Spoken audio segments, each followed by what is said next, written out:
You know that friend who always cancels? Sick, tired, maybe next time. And somehow, you're not even surprised anymore. Because somewhere, quietly, you get it. Maybe that friend is you. Friday night, group chat blowing up. And instead of excitement, dread.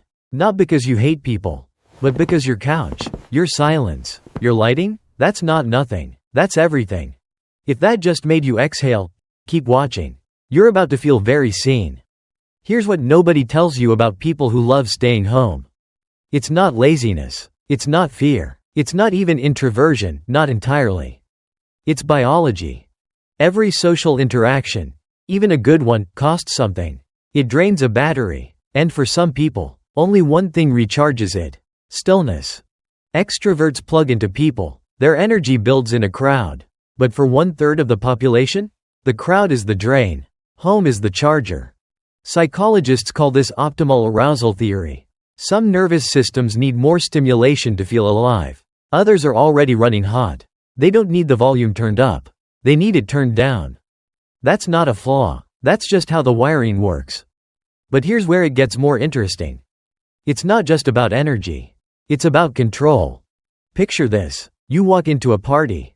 Music's too loud. Someone's standing too close. A stranger asks what you do, and doesn't wait for the answer. The temperature's off. The lighting's off. And somewhere inside, your nervous system starts screaming. Home doesn't have any of that. At home, you control everything. The lighting, the noise, who comes in, who doesn't. For most people, that's just a preference. For people with anxiety or high sensitivity, that control isn't comfort, it's survival. Dr. Elaine Aron spent years researching this. She found that roughly 20% of the population processes the world significantly more deeply than everyone else. They notice more, feel more, and they pay a higher price for environments they can't control. The world wasn't built for them, so they built their own. 4 walls, soft lighting, silence. And they protect it. And here's the part most people completely miss. Staying home isn't doing nothing. It might actually be where your best thinking happens. Studies show that people who regularly seek solitude tend to be more creative, more self-aware, and better at solving complex problems.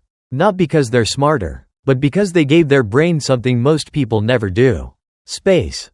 Your brain has a system for this. It only turns on when the world goes quiet. That's where the real work happens. Processing emotion, making meaning, connecting ideas that don't obviously belong together. That thought spiral at 2 a.m. that somehow solves everything?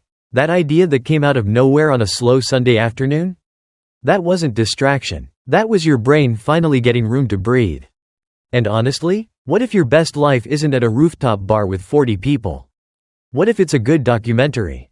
Some soup. Zero obligations. That's not sad. That's self-awareness. But here's the part nobody wants to say out loud. Not everyone who stays home is recharging. Some people stay home because leaving feels too heavy. Because anxiety has quietly convinced them the world isn't safe. Because depression whispers, "What's the point?" and eventually they stop arguing with it. Because a past that hurt them taught them that people outside those walls are unpredictable in ways they just can't afford. For them, home isn't peace. It's a cage with comfortable furniture. So here's the question worth sitting with.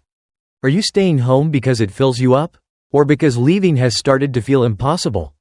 One is self-awareness. The other is your world quietly getting smaller, one cancelled plan at a time.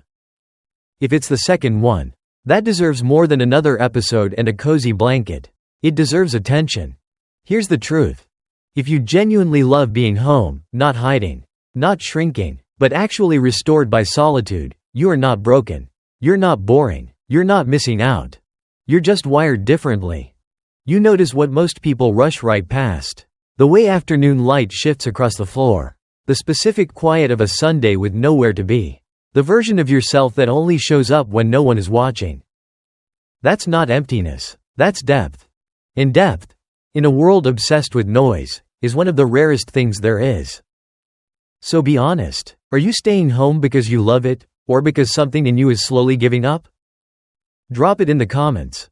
And if this felt like someone finally said it right, subscribe. There's a lot more where this came from.